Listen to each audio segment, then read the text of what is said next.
नमस्कार, किसान तक में आपका स्वागत है। मैं हूं निर्मल यादव। हम हैं मध्य प्रदेश के रायसेन ज़िले के सिमरौद गांव में। फसल विविधीकरण की बात इस समय बहुत ज़ोर शोर से सरकार की तरफ से किसानों को बताई जा रही है। खेती में जितनी विविधतापूर्ण फसलें उगाई जाएंगी, किसानों को उतना ही फ़ायदा होगा। इस सिद्धांत पर चलकर जो उन्नतशील किसान हैं वो जल्दी से जल्दी अपनी खेती के पैटर्न को बदलने में लगे हुए हैं। मध्य प्रदेश का ये जो सिमरौद गांव है, वैसे तो परंपरागत तौर पर यहाँ गेहूं और धान की फसलें ली जाती थी, किसान आज भी कर रहे हैं। लेकिन यहाँ के जो प्रगतिशील किसान हैं, युवा किसान हैं, हमारे साथ में हैं। हम इनसे बात करेंगे कि अब ये टमाटर और दूसरी फसलों को, सब्जियों को जो है अपनी फसल में शामिल कर चुके हैं, लेकिन साथ में अभी गेहूँ, धान, चना, मटर, ये सारी जो फसलें अन्य इलाकों में हो रही हैं उस तरह से यहाँ भी कर रहे हैं। तो खेती को मुनाफे का सौदा बनाने के लिए हमारे साथ, क्या नाम है आपका सर? मनोज कुमार चौधरी। मनोज कुमार चौधरी जी, किसान तक में आपका स्वागत है। ये जो फसल हम देख रहे हैं, वैसे चारों तरफ यहाँ गेहूं की अभी कटाई चल रही है, लेकिन आपके इस खेत में जो है वो टमाटर सबसे ज़्यादा दिखाई दे रहा है। कैसे शिफ्ट हुए, ये क्या वजह रही इसकी? ये परंपरागत खेती जैसे गेहूं धान का हुआ, इसमें क्या है, लागतें ज़्यादा आ रही हैं और किसान को प्रॉफिट कम हो रहा है। उस चक्कर में क्या हमको बदलना पड़ रहा है खेती को नए तरीके से, नए सिस्टम में। और ये सब्जी अब्जी की खेती, इसमें थोड़ा सा फ़ायदा ठीक है किसान का, तो इसलिए डाइवर्ट होके सब्जी तरफ ज़्यादा फोकस कर रहे हैं। कितना साल हुआ है अभी ये डाइवर्सिफिकेशन का? अभी 2-3 साल से कुछ ज़्यादा खेती, मतलब ये सब्जी वाली खेती पे ज़्यादा ये डेवलपमेंट। मैसेज कैसे आ रहा है? सरकार की तरफ से आता है या कहीं आप लोग देखते हैं तब फिर इस चीज़ को अपनाते हैं? कैसे ये बदलाव कर रहे हैं? नहीं, ये तो क्या है, डिमांड के ऊपर है। अभी 2-3 साल से ये टमाटर की खेती में काफ़ी डिमांड आ रही है, काफ़ी अच्छे रेट मिल रहे हैं। पिछले साल थोड़ा सा डाउन रहा था। पिछले साल सुना था कि एमपी में किसानों ने टमाटर हाँ, फेंका था। किसानों को टमाटर फेंकना पड़ा था। पिछले साल काफ़ी लार्ज स्केल पे टमाटर था, तो लगभग 2 रुपये किलो, 1 रुपये किलो टमाटर बिका, तो किसानों को रोडों पे फेंकना पड़ा। तोड़ाई नहीं निकली, लागतें डूब गई लोगों की, कई किसान बर्बाद हो गए। इस साल लेकिन ठीक रहा कि टमाटर का।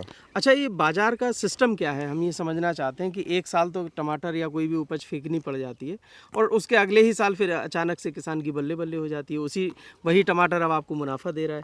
देखिए, खेती का तो सब ऐसा है, सरकारें जब तक खेती को सपोर्ट नहीं करेंगी या सिस्टम इसका नहीं बनेगा। अभी क्या है, इस बार टमाटर का रेट अच्छा मिल गया, तो अगले साल किसान पूरे एरिया में टमाटर ही टमाटर कर देगा, तो टमाटर की पैदावार इतनी कर लेगा कि वो 2 रुपये डिमांड कम हो जाएगी। मतलब जब पैदावार ज़्यादा होगी फसल की, तो वो खपत तो एक क्लियर है कि भाई खपत इतनी होनी है, लेकिन खपत से ज़्यादा जब पैदावार होगी तो निश्चित है उस फसल के रेट ही नहीं मिलने। तो इसमें मतलब किसान को एक समझदारी भरा कदम उठाना चाहिए। सरकारों को थोड़ा सा एरिया वाइज मतलब डिसाइड कर देना चाहिए कि इस एरिया में ये फसल लगना है, इस एरिया में ये फसल लगाएं, या किसानों को जागरूक करें भाई ये फसल लगाएं। लेकिन सरकार की तरफ से इस चीज़ को करना थोड़ा सा तकनीकी तौर पर संभव नहीं हो पाएगा। तो किसानों की समझदारी है कि वो खुद ये तय करें कि उनको कितना, किस मात्रा में कौन सी फसल करनी है, जिससे कि उत्पादन भी बहुत ज़्यादा ना हो और बाजार भी सबको मिलता रहे। नहीं, लेकिन किसान के साथ समस्या ये है ना साहब, वो जो भी खेती कर रहा है, खेती अभी टोटल लॉस का धंधा चल रहा है।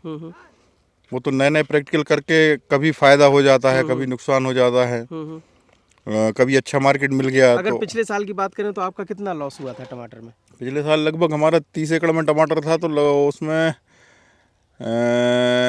ये मान के चलें लागतें खड़ी हुई थी, प्रॉफिट बिल्कुल भी नहीं था। 30 एकड़ में मुश्किल से मुश्किल हमें 3-4 लाख रुपए बचे होंगे। उसकी भरपाई इस साल हो पाएगी? भरपाई इस साल हो जाएगी। अब जैसे 30 एकड़ में आपने टमाटर लगाया है, कितनी लागत आती है इसको लगाने में? इसमें 1 एकड़ में लगभग 60-70 हज़ार रुपये तक लागत आ जाती है, इसमें शुरू से लेके। हाँ, लेबर वेबर का सब सारा कुछ निकाल के। हाँ, 60 से 65 हज़ार रुपये एकड़। एकड़। फिर इसके बाद जब उपज आती है तो कितना मिल पाता है किसानों को? अभी इस बार तो 2 लाख 2.5 लाख रुपये एकड़ तक मिल गया, तो 2 लाख रुपये एकड़ तक का तो है अभी, और प्लस भी चल रहा है, अभी टमाटर चल रहा है, तो 2 लाख से प्लस जाएगा। तो 70 हज़ार अपन खर्चा निकाल दें तो 1-1.25 लाख रुपये एकड़ किसान को बच जाएगा, बच जाता है। अगर अब जैसे हम फसल विविधीकरण की बात कर रहे थे, तो आप लोग जैसे गेहूं धान भी पहले करते रहे हैं, अभी भी कर रहे हैं और साथ में सब्जियां भी कर रहे हैं। मुनाफा किस में ज़्यादा है, फ़ायदा किस में ज़्यादा है किसान के लिए? अभी फ़िलहाल में तो इस साल सब्जी में ठीक रहा, भाई सब्जी के रेट अच्छे मिल गए, टमाटर का मिल गया, भट्टे का मिल गया, मिर्च लगाई, शिमला मिर्च वगैरह थी, दूसरी और फसलें थी। और नहीं, मैं मुनाफे के साथ साथ खेती करना किसको ज़्यादा अच्छा रहेगा? जैसे गेहूं धान की खेती है, वो ज़्यादा आसानी के लिहाज से अगर हम देखें, लेबर क्राइसिस पूरे देश में किसानों के लिए है इस समय, तो और सब्जियों में अगर देखें तो ज़्यादा लेबर लगती है, तो इसका मतलब ये खेती ज़्यादा चैलेंजिंग है बजाय गेहूं धान के। तो आसानी को भी देखते हुए और मुनाफा दोनों चीज़ें, और लागत में क्या क्या चीज़ें ज़्यादा लगती हैं, जैसे सब्जियों में पेस्टिसाइड्स क्या ज़्यादा लगते हैं या धान गेहूं में कम लगता है, क्या रेशियो रहता है इन दोनों खेती का? सब्जी की खेती में लेबर का ही खर्चा ज़्यादा आता है। बाकी जो अपनी परंपरागत खेती है, ये गेहूं का हुआ, धान का हुआ, इसमें लेबर का कम है, लेकिन प्रॉफिट इसमें ठीक है। अब इस साल अच्छा प्रॉफिट रहा। इस साल मौसम ठीक नहीं होने के कारण चना पिसी की फसलें एवरेज नहीं आ रहे, मतलब फसलें बेकार हो गई। कई एरिया तो ख़त्म हो गए, पूरे चने ही नहीं निकल रहे। तो इस हिसाब से ये खेती ठीक है। ये खेती, लेकिन ये खेती है उस तरीके से कि आप पूरे में नहीं करके थोड़ा बहुत, जैसे 20 एकड़ का किसान है तो 10 एकड़ में टमाटर सब्जी कर ले, 10 एकड़ में चना पिसी कर मतलब ले। मिक्स्ड फार्मिंग का मिक्स फार्मिंग में अगर किसान जाता है, जोखिम कम है, रिस्क जोखिम कम है, और एक फसल, जैसे एक कोई फसल बेकार होती है, दूसरी फसल से उसको प्रॉफिट मिल जाता है। लेकिन किसान अभी क्या कर रहा है, एक तरफ भागता है। आज हमने 40 एकड़ में टमाटर लगाए तो हमें देख के दूसरे किसान भी सारे टमाटर तरफ दौड़ेंगे, भैया को इतना फायदा हो गया, इतने का बिक गया। तो उसमें फिर जब प्रोडक्शन ज़्यादा रहेगा तो डिमांड उतनी आती नहीं है। डिमांड नहीं आएगी तो रेट का लफड़ा रहता है। अच्छा, आप लोग जैसे बड़े एरिया पर टमाटर की कर रहे हैं खेती, मार्केट का जो बाजार है वो यहीं मिल जाता है लोकल लेवल पर, या बाहर इसको भेजते हैं? यहाँ पे ये परचेजर लोग हैं इनके, वो यहाँ से खरीदी करके बाहर की गाड़ियाँ बुला के और लोड करवा के ट्रांसपोर्टिंग करवाते हैं, भिजवाते हैं।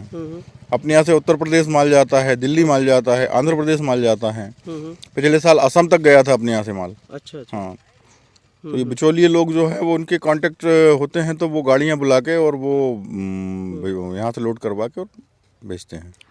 अब बात करते हैं पेस्टिसाइड्स की। आप लोग जो अभी खेती कर रहे हैं वो केमिकल फार्मिंग है, सरकार जोर दे रही है। पेस्टिसाइड में नुकसान तो है साहब, दिखता है और सामने है, वो तो सारी चीज़ें, लागत भी किसान की बहुत बढ़ रही है उसमें। तो हम लोग भी धीरे धीरे जैविक और ऑर्गेनिक की तरफ जा रहे हैं, लेकिन पूरे तरीके से तो नहीं जा पाएंगे, क्योंकि थोड़ा थोड़ा करके शुरुआत करी है अभी 1-2 साल से। अच्छा अच्छा, कितने एरिया में अभी कर रहे हैं जैविक? अभी लगभग 8-10 एकड़ में किया है। हाँ, 2-3 एकड़ में टमाटर का था, 1 एकड़ में भट्टे का किया था, और 6 एकड़ में हमने गेहूं के लिए किया है। वो जैविक ही वो है। जैविक है। तो प्रोडक्शन अभी निश्चित रूप से कम रहा होगा, जब काफ़ी कम रहा, कितना अंतर है? लगभग उसमें 30% का गिरावट है। और लागत अगर देखी जाए तो लागत उसमें कम है। कम है, लागत भी लगभग 30% कम है। लागत भी 30%, तो बराबर नहीं मान सकते। नहीं, फिर एवरेज कम आया है ना, पैदावार कम हुई है। पैदावार कम हुई है। तो भाई जैसे 1 एकड़ में 10,000 की लागत आ रही है अपने पेस्टिसाइड वाले में, उसमें 7,000 की लागत आई है, लेकिन एवरेज तो इसमें 20 का निकला है, उसमें 14 ही निकला है। तो 6 कुंटल कम निकला है, 6 कुंटल। लेकिन ऐसा कहते हैं विशेषज्ञ कि अगर 3 साल तक किसान लगातार करता रहे तो इसमें भी फिर ऑर्गेनिक भी बढ़ता जाता है। दूसरी साल है हमारी, दूसरी साल है, हो सकता है अगले सालों में बढ़ेगा कुछ और अच्छी चीज़ें मिल जाएं, अच्छे जैविक। रेट की अगर हम बात करें, जैविक उत्पाद जो आप लोग बना रहे हैं एग्रीकल्चर में जो भी आ रहा है, उसका रेट मार्केट में इसके बराबर ही जाता है सब मिला के, या अलग इसका नहीं, थोड़ा सा ज़्यादा जाता है इसका, जैविक का ज़्यादा जाता है। और बाजार आसानी से मिल जाता है इसको? आसानी से नहीं मिलता, ये तो क्या है, लोगों को देना पड़ता है। जैसे आपको मालूम है कि हम जैविक खेती कर रहे हैं, तो आपने बता दिया कि हमें 2 कुंटल 10 कुंटल गेहूँ दे दो, 5 कुंटल दे दो। इसकी अलग से कोई मंडी या कोई ऐसी कोई व्यवस्थाएं नहीं है। तो सरकार को फिर ये करना, क्योंकि आपके साथ जोर तो दे रही है जैविक तरफ, लेकिन जैविक उत्पाद खरीदने के लिए व्यवस्थाएं नहीं दे रही।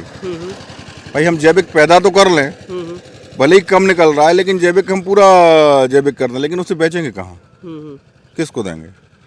उसकी कोई टेस्टिंग लैब नहीं है, कोई सर्टिफिकेट नहीं है, कोई ऐसी चीज़ नहीं है जिससे हम बता सकें लोगों को भाई ये जैविक है। वो तो जो हमारे संपर्क वाले लोग उन्हें मालूम है, वो ले लेते हैं हमसे। मतलब अभी आज की तारीख में आप अपने खुद के खाने के लिए, परिवार के लिए, और अपने जानने वाले अपने लोगों के लिए, हाँ, घर के लिए हम कर रहे हैं, और कुछ जो एक्स्ट्रा होता है जो अपने लोग हैं रिलेशन वाले, उनको दे देते हैं जी, कम से कम शुद्ध तो खाने को मिले।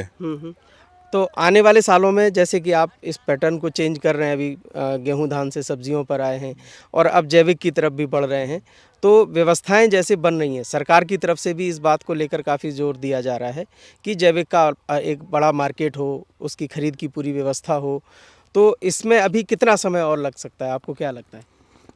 देखिए, जब तक सरकार किसान को सपोर्ट नहीं करेगी, खेती की तरफ ध्यान नहीं देगी, जब तक तो ये ऐसा चल रहा है, ऐसे ही चलेगा। और अभी जितना हम लोग समझ पाए हैं, जितना हम समझते हैं, सरकारें सारी किसान को डिमोशन करने में लगी हुई हैं। एग्रीकल्चर को ख़त्म करके इंडस्ट्री को बढ़ावा देना, इंडस्ट्री को सपोर्ट करना, इन चीज़ों में लगी हैं।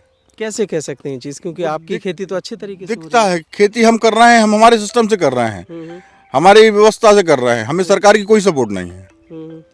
सरकार का इसमें ना मंडी की व्यवस्था है, हमें ना बीजों की व्यवस्था है, ना टाइम से खाद की व्यवस्था है, ना लाइट व्यवस्था मिलती है हमें टाइम से।